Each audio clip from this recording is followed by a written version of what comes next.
안녕하세요. 오늘은 그 화학에서 우리 순물질과 혼합물을 한번 보고 그 생명 파트에서 생명과학 파트에서 우리 감각기관 중에서 눈 파트를 보고 정리하겠습니다. 자, 순물질과 혼합물을 보면요. 자, 물질을 이제 우리가 전 시간까지는 물질의 구성에 대해서 화학 시간에 공부했죠. 지금부터는 물질의 특성에 대해서 전체적으로 볼 건데요. 물질은 일단은 기본적으로 순물질하고 혼합물이 있어요. 그래서 순물질은 간단하게 한 가지 이상의 물질로만 이루어진 물질이고요. 혼합물은 두 가지 이상의 순물질이 섞여 있는 물질이라고 생각하면 됩니다. 그래서 성질 같은 경우는 자, 순물질은 녹는 점 또는 어는 점 그리고 끓는 점 밀도도 일정하고요.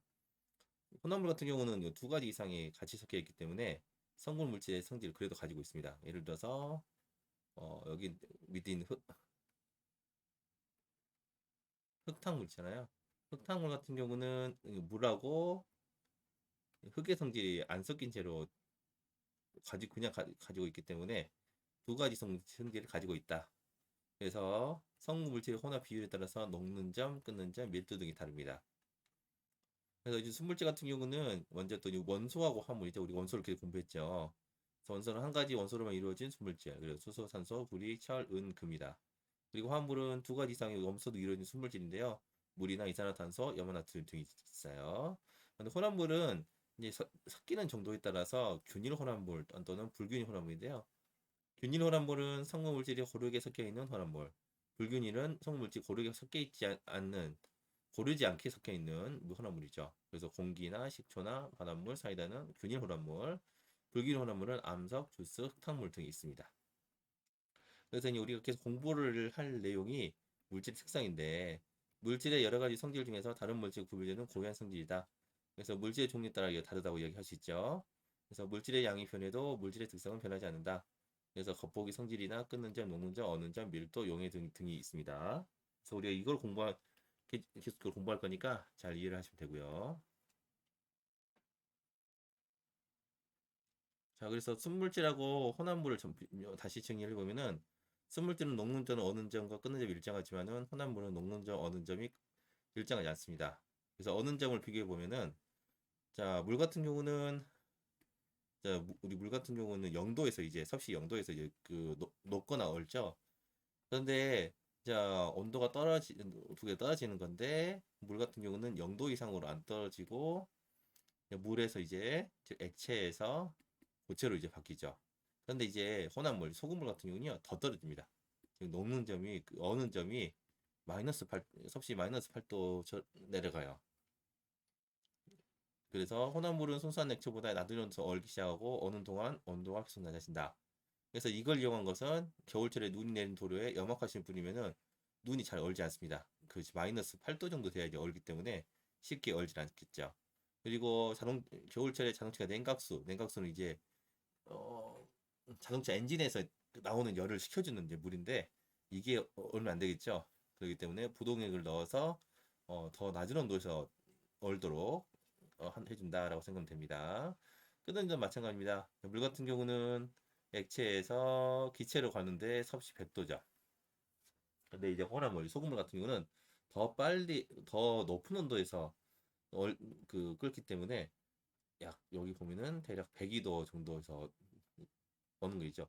그리고 이 평행곡선은 저번에 공부한 것처럼 액체에서 기체로 바뀌는 구간인데 지금 상태 변화가 이루어지는 구간인데 이 혼합물에서는 상태 구간의 변화가 이루어지지 않고 계속적으로 온도가 올라가게 됩니다. 그래서 혼합물은 순수한 액체보다 높은 온도에서 끓기 시작했고 끓는 동안 온도가 높아집니다. 대표적인 예로 라면 스프를 넣고 물을 끓인 후 면을 넣으면 면이 더 빨리 익는다. 그리고 달걀을 썰을 때 소금을 넣으면 달걀이 더 빨리 익는다. 이렇게 정리하시면 됩니다.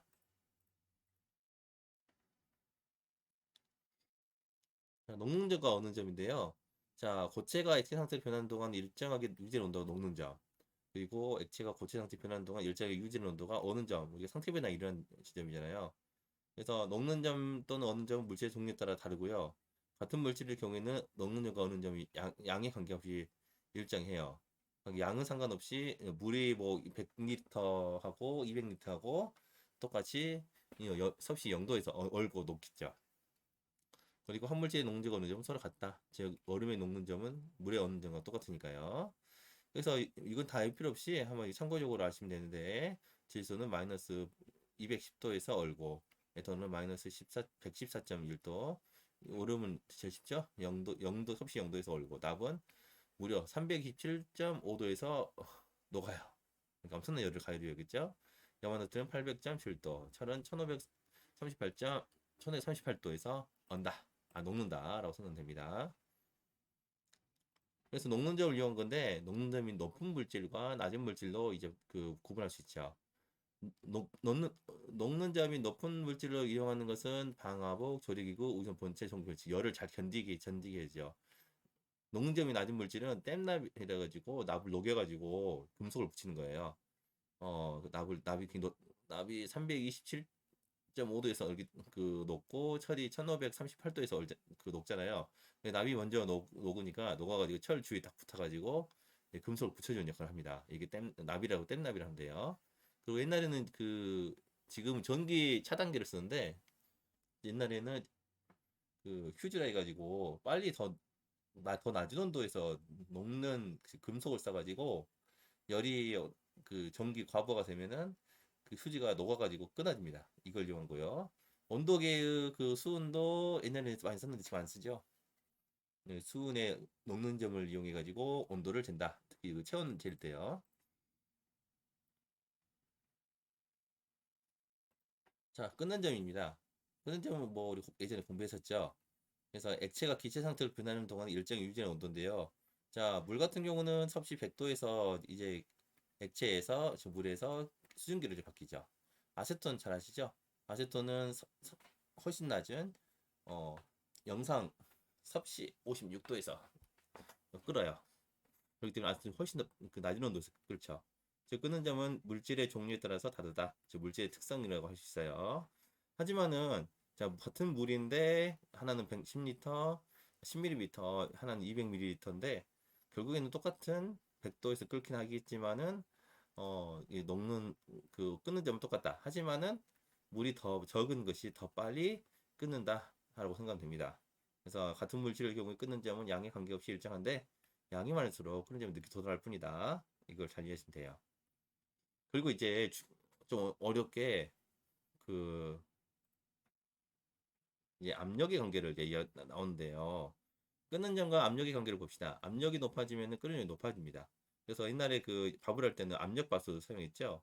압력밥솥으로 밥을 사용하면 밥이 빨리 됩니다. 즉 압력 밥솥은 내부 압력이 높아져서 물이 100도보다 높은 온도에서 끓어버려요. 대략 120도에서 끈다고 나왔죠. 그런데 이제 높은 산에서 밥을 하면은 설익습니다. 왜? 압력이 낮아지기 때문에 높은 산은 평지보다 기압이 낮기 때문에 물이 100도보다 낮은 온도. 여기 보시면은 인천 해발이 0m인데 섭씨 100도에서 물이 끓으면은 오대산은 섭씨 95도, 백두산은 섭씨 90도, 스위스 몽블랑은 섭씨 83도, 네팔에서는 섭씨 70도, 훨씬 더 빨리 끓어버리기 때문에 밥이 잘 안 된다는 거죠. 그래서 여기서 밥을 할 때는 어, 냄비 위에다가 돌을 얹어놓으면은 압력이 높아져가지고 밥이 잘 된다 이렇게 생각하면 됩니다. 그래서 이제 물질의 끓는 점을 이제 또 나와 있는데 질소는 마이너스 195.8도, 에탄올을 좀 기억하세요. 에탄올은 78.3도, 물은 100도, 섭씨 100도, 아세트산은 170.9도, 염화나트륨은 1465.0도, 철은 2861도, 어마어마하게 높죠. 자, 그래서 끄는 점을 이용한 예를 봅시다. 식용유는 끄는 점, 섭씨 160도보다 이상에서 끓어버려요. 그래서 물보다 높아서 튀김을 만들 때 이용합니다. 액체 질소는 끄는 점이 매우 낮습니다. 그래서 마이너스 196도예요. 그래서 세포나 조직 등 생체 시도 냉동 보관에 이용합니다. 윤활유는 끄는 점, 즉 300도 이상에서 300도 이상이기 때문에 뜨거운 기체 안에서 기계 안에서 액체도 존재할 수 있습니다. 보통 자동차 엔진에 이제 윤활유를 사용하는데 유연진은 끄는 점이 굉장히 높다. 암모니아는 공기 중에 끄는 점, 마이너스 33도이기 때문에 비교도 높아서 액화를 쉽게 시킬 수 있으므로 공장에서 냉매, 그래서 쉽게 말해서 우리 냉장고나 에어컨 내에 차갑게 그 공기를 차갑게 하는 물질 냉매거든요. 그거에 옛날에는 암모니아를 이용했다. 뷰테인인데 뷰테인하고 아이소뷰테인 있잖아요. 똑같이 우리 부탄가스에 들어가는 거라 생각하면 됩니다. 뷰테인은 공기 중에서 끓는 점 0.5도씨 되기 때문에 비교격 높아서 겨울철 야외에서 기화되기 어려우므로 끓는 점이 더 낮은 자 마이너스 섭씨 마이너스 11.7도를 포함해서 연료로 이용한다라고 생각하면 됩니다. 왜냐하면 이 영상 기온 0 마이너스 아니 0.5도 되면은 겨울처럼 굉장히 차갑잖아요. 그럼 바로 기화되기 때문에 사용하기 어렵다는 거죠. 그래서 이 관계가 그렇게 그리고 이제 마지막으로 자 녹는 점 끄는 점과 물질의 상태로 오는데 어차피 우리가 고체, 액체, 기체를 여러분 각색하시면 돼요. 그래서 물질은 물질의 녹는 점보다 낮은 온도에서는 고체, 녹는 점과 끄는 사이 온도에서는 액체, 끄는 점보다 높은 온도에서는 기체 상태로 존재합니다. 그래서 녹는 점, 끄는 점 사이 두고 고체, 액체, 기체를 개체 상태로 유지가 되죠. 그래서 실온에서 물질의 상태를 파악의 확인요. 고체는 실온이 보통 여기 나왔던 거랑 섭씨 20도 정도예요. 우리가 평상시 느끼는 온도. 실온보다 녹는 점이 높으면은 그 물질은 고체 상태로 있다. 그래서 실온에서 염화나트륨은 고체 상태예요. 그래서 염화나트륨의 녹는 점이 800도이기 때문에 실온은 20도라 훨씬 더 높죠. 그렇기 때문에 염화나트륨은 고체다. 액체는 녹는 점과 끓는 점 사이에 실온이 있으면 돼요. 그래서 실온에서 에탄올은 액체 상태죠. 왜냐하면은 에탄올은 녹는 점은 마이너스 114.1도고요. 에탄올 끓는 점은 78.3도예요. 그러니까 실온은 20도니까 그 중간에 있으니까 액체. 기체는 실온이 끓는 점보다 그 높으면 됩니다. 그래서 실온에서 질소는 기체. 질소의 끓는 점은 마이너스 195.38도이기 때문에 실온보다 훨씬 낮죠. 그래서 기체다라고 생각하면 됩니다. 여기까지가 이제 그 여기 이걸 해야죠. 이것도 그렇게 어렵지 않습니다. 그래서 물질의 녹는 점을 비교해 가지고 녹는 점이 물질의 특성을 설명할 수 있다고 했는데요. 그래서 물질의 양에 상관없이 물질의 종류와 녹는 점이 다르므로 녹는 점으로 물질을 구별할 수 있다는 것이 중요한 포인트라고 생각하면 됩니다. 그래서 그림 가하고 나는 고체 노르산하고 팔미트산을 각각 3g, 6g을 가열해 가지고 시간에 따라 온도를 측정한 결과인데요. 노르산이 뭔지 팔미트산이 뭔지 전혀 상관이 없어요. 전혀 상관이 없습니다. 그래서 노르산 같은 경우는 자, 빨간색이 3g, 파란색이 6g이죠. 똑같이 여기 3g, 6g인데 자, 노르산 같은 경우는 자, 고체가 액체로 바뀌는 데가 44도. 그리고 팔미트산 같은 경우는 녹는 점이 위로 올라가니까 녹는 점이겠죠. 62도라고 생각합니다. 근데 어차피 양에 따라서 양에 상관없이 똑같은 62도, 여기도 양에 상관없이 똑같은 44도 이렇게 생각하면 돼요. 자, 그래서 노르산하고 팔미트산의 녹는 점 몇 도인가 나왔죠? 당연히 노르산은 몇 도? 섭씨 44도. 자, 팔미트산은 62도가 되겠죠? 그러면은 양을 3g에서 6g으로 늘렸어요. 그럼 어떤 변화가 나죠? 녹는 점은 전혀 변화가 없지만은 그 녹는 시간이 어떻게 됩니까? 더 오래 걸린다. 그래서 노르산하고 팔미트산 녹는 점을 보면요. 나온 것처럼 노르산은 44도, 팔미트산은 62도예요. 그래서 노드산하고 팔미트산의 양을 늘렸을 때 자, 나타나는 변화를 보자. 노드산과 팔미트산 녹점이 모두 변하지 않았어. 지금 같은 물질은 양에 상관없이 녹점이 일정해.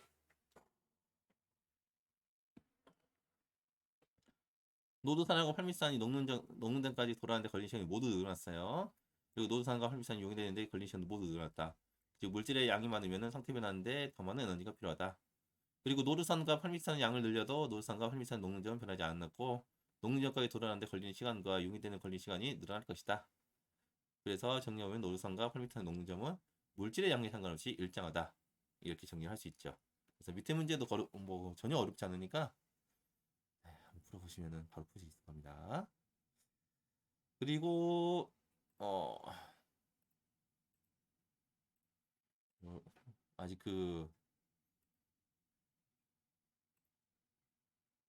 잠시만요. 어디였지? 눈. 제가 이거 스캔을 아직 안 해가지고 일단 이걸로 할게요. 그래서 이제 그 3학년 과정으로 넘어갔는데요. 어, 5가지 감각기관을 공부하고 신경계를 공부하고 이제 항상성 호르몬을 공부하는 과정으로 들어가요. 그래서 시각 같은 경우는 눈에서 광원이나 육체에서 나오는 빛을 이제 시각세포를 통해서 이제 감각기관을 거쳐가지고 시각신경을 거쳐가지고 뇌에서 이제 구별하는 감각인데 이 가장 중요한 거는 이게 이제 우리 눈이라고 해가지고 우리 눈에서 이제 모든 것을 빛을 판별하잖아요. 하지만 실제적으로 이 판별하는 빛을 결국에는 그 식별하는 것은 거기다 뇌다. 그래서 여러분 뒤에 뒤통수 만져보시면은 그 삐져나오는 그 울퉁불퉁한 뼈가 있잖아요. 그쪽에 그 머리 뒤쪽에 그 시각세포를 처리하는 기관이 있습니다. 그래서 눈 같은 경우는 성인의 눈은 탁구공만한 크기를 가지고 있다. 그래서 이제 전체적으로 보면은 막이 일단 3가지예요. 첫 번째 공막, 그래서 가장 겉부분이죠. 눈의 가장 가까쪽에 있고 눈의 형태를 일정 유지한다. 그래서 우리가 흰색 흰자위가 있잖아요. 흰자위를 보이는 게 공막이다. 두 번째는 맥락막, 검은색 색소가 있어가지고 눈 속을 어둡게 한다. 여기 지금 가운데 딱 보이죠? 그리고 제일 안쪽에 보면은 이제 뭐겠어요? 망막은 많이 들어봤죠? 영어로는 레티나라고 하던데. 물체의 상이 맺히는 부분으로 시각세포가 있는 부분이다라고 생각하면 됩니다. 그래서 일단은 그 눈의 그 막을 이야기하면은 첫 번째 공막, 그리고 맥락막, 그리고 망막 이렇게 생각하면 큰 문제는 없습니다. 어렵지 않죠? 그리고 이제 그 통과하는 그 빛이 통과하는 그 경로에 따라서 한번 볼 건데요. 첫 번째로 우리가 그 눈이 가장 바깥쪽에 있는 부분이 뭐냐면은 바로 각막이다. 그래서 빛을 통과시키는 홍채의 바깥을 싸는 투명막인데 이 각막 같은 경우는 신경이 없기 때문에 어, 가장 우리가 눈을 이식한다 하면은 이 전체 눈 전체를 뭐라고 하냐면 안구라고 하거든요. 안구. 이 안구를 이식하는 게 아니라 이 가장 껍질에 이 바깥쪽에 껍질에 있는 각막을 인식하는 수술은 합니다. 왜냐면은 각막에는 신경이 없기 때문에. 그래서 각막은 자 투명한 막인데 실제적으로 우리 책에서는 수정체에서 볼록렌즈 역할을 한다 했지만은 이 각막 자체가 이게 둥글게 밖으로 나와 있기 때문에 각막도 빛을 구철시키는 역할을 한다라고 생각하면 됩니다. 한데 이제 우리 중학교에서는 볼록렌즈 역할을 하는 것은 수정체다 이렇게 나올 거죠. 그리고 이제 각막을 거쳐가지고 자 만나는 것이 일단은 동공인데 동공은 이렇게 있잖아요. 근데 이 동공의 크기를 변화시키는 어, 즉 동공을 크게 했다, 작게 했다는 역할을 하는 게 홍채다 생각됩니다. 그래서 동공과 홍채는 같이 있는 거예요. 홍채는 동공의 크기를 변화시켜가지고 눈으로 들어오는 빛의 양을 조절한다. 그리고 동공은 눈 안쪽으로 빛이 들어가는 통로라 했는데요. 이따 밑으로 나오겠지만은 동공이 커지는 것은 홍채가 예, 그 수축돼 가지고 동공이 커진다. 그리고 반대로 동공이 그 작아지는 것은 수, 홍채가 이완돼 가지고 안쪽으로 들어가기 때문에 이렇게 작아진다. 이렇게 생각하면 큰 문제는 없습니다. 네. 그리고 이제 그래서 홍채는 빛이 통과하는 경통은 아니고 동공의 크기를 변화시킨다라고 생각하면 됩니다. 그래서 첫 번째 어디를 지나간다? 첫 번째 각막을 지나고 두 번째는 동공을 지난다. 그리고 이제 만나는 거 이제 수정체인데요. 볼록닌지와 같이 빛을 굴절시켜서 망막에 상위 매치도 한다. 여기 세 번째가 되겠죠.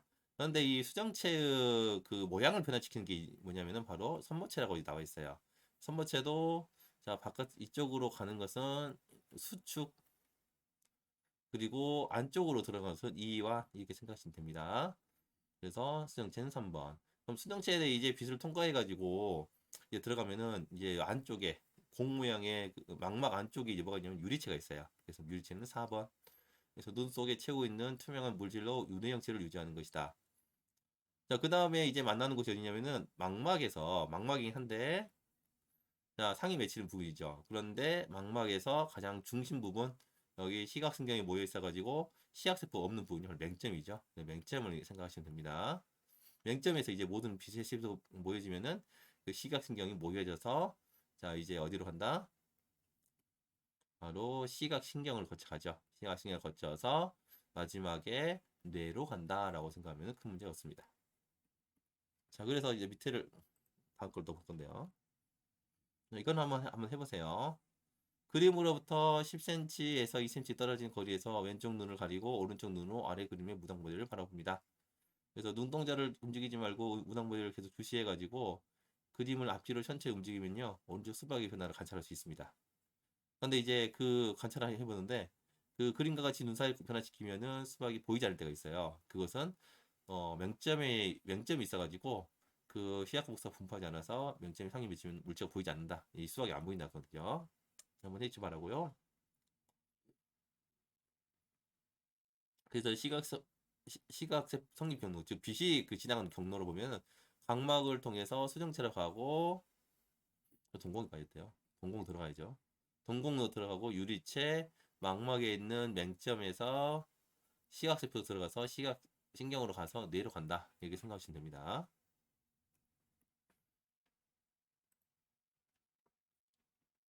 자, 그리고 이제 마지막으로 눈의 조절량을 볼 건데요. 간단합니다. 일단 우리가 밝기에 따른 동공의 크기 조절을 이제 볼 건데, 자, 홍채가 축소하고 확장에 따라서 동공이 그 조절된다고 생각하면 됩니다. 그래서 그 명암 조절인데 우리 고양이 눈 있죠? 고양이 눈 같은 경우는 이렇게 홍채가 있는데 동공이 이렇게 가지죠. 이건 보통 세로 동공이라 하고요. 다른 초식동물 같은 경우는 자 이런 식으로 이게 식사각형 모양의 가로 동공도 있습니다. 근데 우리 사람 같은 경우는 이제 어떻게 됩니까? 이렇게 둥근 모양의 환영 동공이라고 보통 얘기해요. 그래서 어두울 때는 어쨌든 간에 어두울 때는 홍채가 축소돼 가지고 빛을 많이 모아야 되기 때문에 동공이 커진다. 이렇게 커진다. 그래서 눈으로 들어오는 빛의 양이 늘어난다. 밝을 때는 반대로 홍채가 확장이 돼요. 확장이 돼가지고 동공이 축소되면은 눈으로 들어오는 빛의 양이 줄어든다. 생각은 듭니다. 그렇게 어려운 문제는 없죠. 그리고 눈과 물체 사이의 거리에 따른 수정체 두께 조절인데요. 자, 선모체의 이완이라 그랬죠. 선모체가 왔다 갔다 하면서 이완과 수축을 통해서 자, 수용체의 두께가 조절돼서 물체 상위 망막점이 있다. 원근을 조절합니다. 멀고 가까이 있는 것을 조절하는데, 자, 먼 곳을 볼 때는, 자, 먼 곳을 볼 때는 수용체가 얇아져야 돼요. 얇아져야 하기 때문에 선모체가 이완돼가지고 이쪽으로 가게 됩니다. 이완돼가 되고, 자, 가까운 곳을 볼 때는 수용체가 이제 두꺼워지기 때문에 안쪽으로 선모체 들어와요. 그래서 선모체가 수축해가지고 선모체가 두꺼워진다. 생각하면 됩니다. 그래서 제가 복습을 계속 할 테니까 앞으로 정리를 계속 할 거예요. 자, 마지막으로 자 보시면요. 빛의 밝기에 따른 홍콩의 홍채와 동공의 움직임 관찰하기죠. 눈의 구조와 빛의 밝기에 따른 홍채의 조절 작용을 설명할 수 있다. 이 탐구에서는 밝기에 따른 홍채의 움직임과 이에 따른 동공의 크기 변화를 아는 것이 중요하다고 얘기 나왔어요. 그래서 과정은 흰 종이를 손전등에 붙여놓고요. 손전등의 앞부분에 흰 종이를 붙입니다. 그리고 감은 눈을 떴을 때 관찰해보는 거예요. 눈이 많이 붙이겠죠. 두 사람이 짝을 짓고 한 사람이 감은 눈을 손을 가리고 1분 이에 손을 떼고 감은 눈을 뜨면은 다른 사람이 홍치와 동공을 관찰합니다. 그리고 손전등을 비추고 이제 또 홍치와 동공을 관찰한다. 결과적으로 보면은 감은 눈을 떴을 때는 빛이 약해가지고 홍채가 축소되면서 동공이 커질 겁니다. 그리고 손전등을 비추면은 빛이 강해져서 홍채가 확산되면서 동공이 크기가 작아진다. 그래서 정리를 보면은 사람의 눈으로는 동공의 크기를 조절해서 눈으로 들어오는 빛의 양을 조절한다. 그래서 밝은 곳에서는 홍채가 확장돼가지고 동공은 작아지고요. 눈으로 들어오는 빛의 양은 줄어든다. 그리고 이제 그리고 어두운 곳에 가면 그 홍채는 축소돼가지고 동공이 커집니다. 그래서 눈으로 들어오는 빛의 양이 늘어난다. 이렇게 생각하면 됩니다. 여기까지 정리했고요. 어, 내일에는 그 분기고에서 있는데 제가 정리를 잘 해가지고 다 정리를 해주겠습니다. 감사합니다.